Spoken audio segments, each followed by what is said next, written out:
friends, it is now time for the Soulful Psalms segment of Beacon of Truth.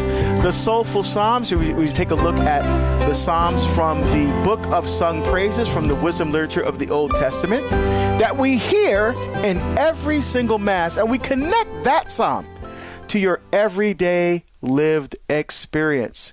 And today, my friends, we're taking a look, finishing our look at Psalm 85.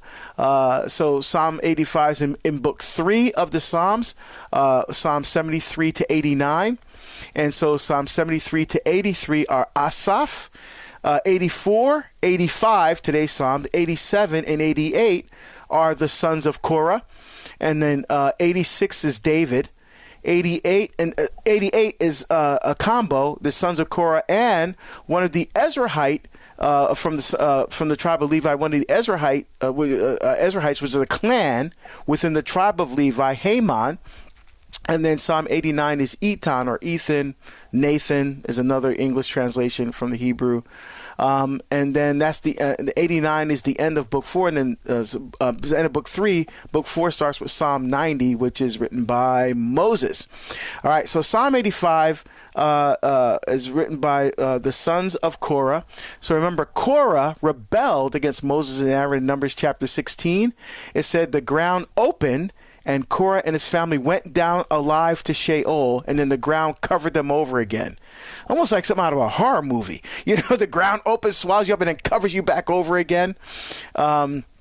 And that's what happened to the Korah and his family. And then it says fire from heaven came down and consumed 250 members of Korah, the followers of Korah. The only ones that survived were the sons of Korah in Numbers chapter 26, verse 11. These weren't the biological sons of Korah, but those who chose not to participate in the rebellion. And they not only became members of the musical guild of the Jewish temple, they also were caretakers and custodians of the sacred vessels and vestments that were used in the worship of God in the temple. And the Korah means baldness in Hebrew. And so Psalm 85, the prescript or superscript is the entire first verse. Lemenzeach livni Korah mizmor. So for the choir master of the sons of Korah, a psalm. And this is a beautiful psalm. I love praying this psalm when it comes along in a cycle. O Lord, you have favored your land and brought back the captives of Jacob.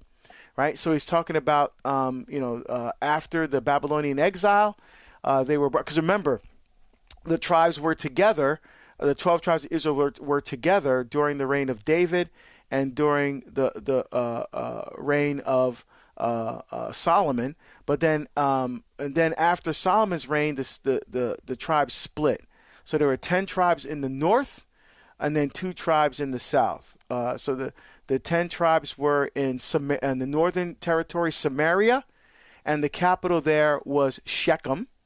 And there was Jeroboam was the king there. And then the southern kingdom was in Judah. And the capital was Jerusalem, so that that's obviously very important. That's where the first temple was, and it was Rehoboam was the king in the south when the tribes split, and so the Assyrians came and invaded the north, and Babylon came under King Nebuchadnezzar and raided the south, and both went into captivity. The northern tribes never recovered, so they never were able to after the dispersion during with the Assyrians, they never recovered their tribes and never came back together again. The Southerns, however, after the Babylonian exile, they did come back, and that's where we get actually the Jews from. Remember, they were all the 12 tribes. They were Israelites, but then the Jews are from Judah. Right? And so remember, Judah and Benjamin were in the south. Those were the southern tribes. The other 10 tribes were in the north, and they never recovered. So all those tribes were lost. Now, some of those members of the northern tribes intermarried with the Assyrians. So, they kind of slept with the enemy, I guess you could say. And remember that area was in Samaria, and they became known as the Samaritans.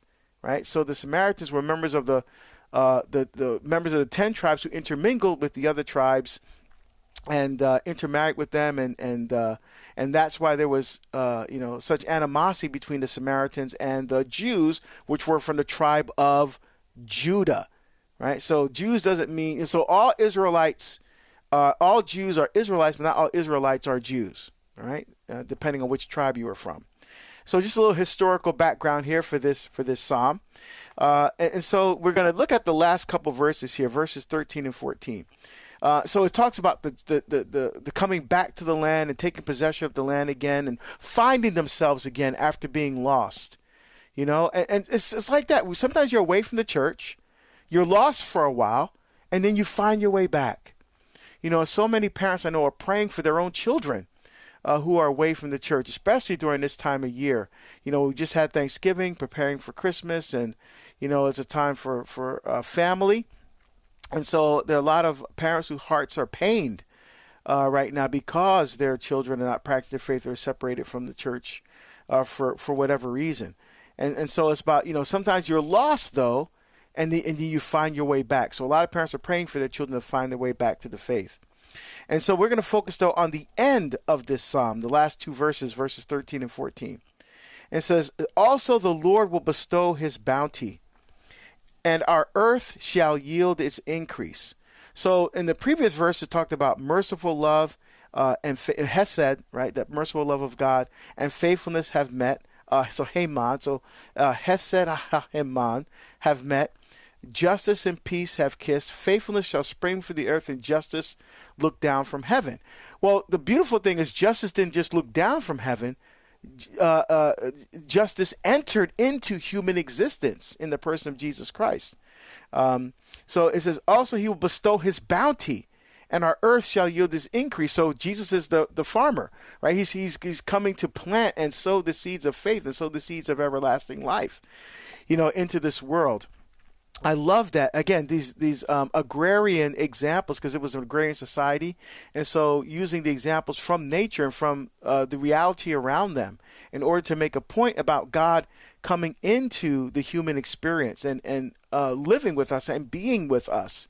He's not just some God that's aloof, that, just out there kind of looking down on his creation, kind of like, look how great I am, look how small you are. No, it's about God, again, in his merciful love coming to meet us where we are in our human existence. And because of that relationship, we grow, we thrive, right? So our bounty will increase, like the crops that increase.